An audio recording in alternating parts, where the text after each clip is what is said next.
Boston, a city that breathes basketball, where every game is more than just a game. It's a legacy. But this year, the story takes a twist. The 2025 NBA Cup is back, and the Boston Celtics, they're stepping into East Group B with a retooled roster, a bruised identity, and the giant shadow of Jason Tatum's absence looming over everything. This isn't the same Celtics team that stormed through the Eastern Conference last season. No Tatum, no Drew Holiday, no Kristaps Porzingis. The dynasty in progress suddenly feels human, vulnerable. And in this year's NBA Cup, that vulnerability is about to be tested like never before. They've been thrown into the fire.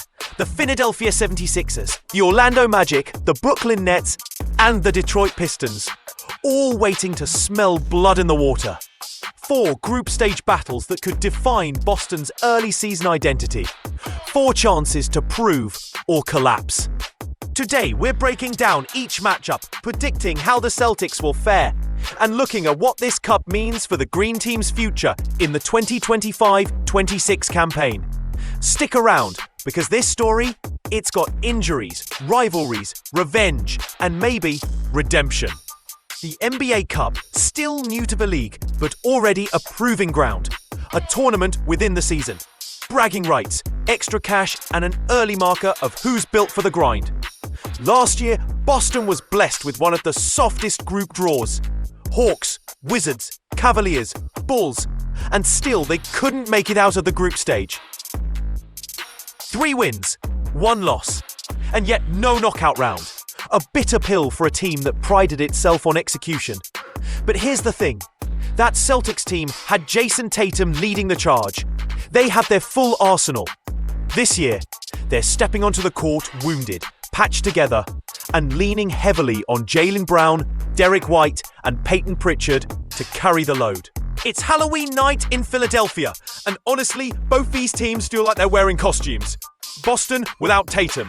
Philly still trying to convince the basketball world they're contenders despite their endless injury curse. Joel Embiid is still there.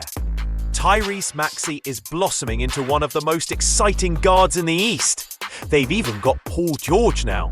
But will he even be ready? Summer surgery has his start date in doubt. And if you followed Embiid's career, you know there's always a question mark over those knees. Quentin Grimes could be gone in free agency. And while Philly's youth, guys like Jared McCain and rookie VJ Edgecombe, brings energy, they are still untested in the heat of an NBA Cup battle. For Boston, this game is about survival.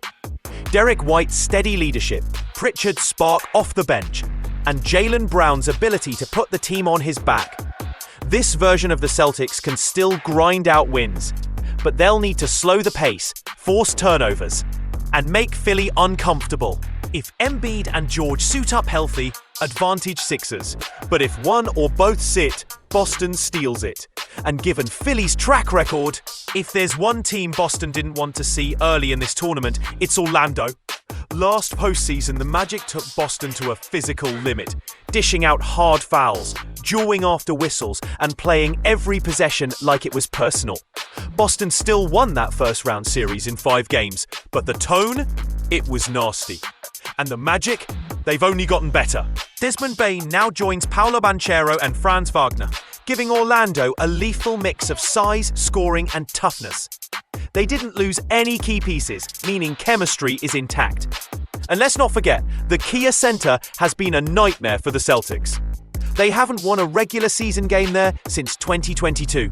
This time around, no Tatum means no go-to scoring safety net. Jaylen Brown has to shoulder that responsibility while still guarding one of Orlando's offensive threats.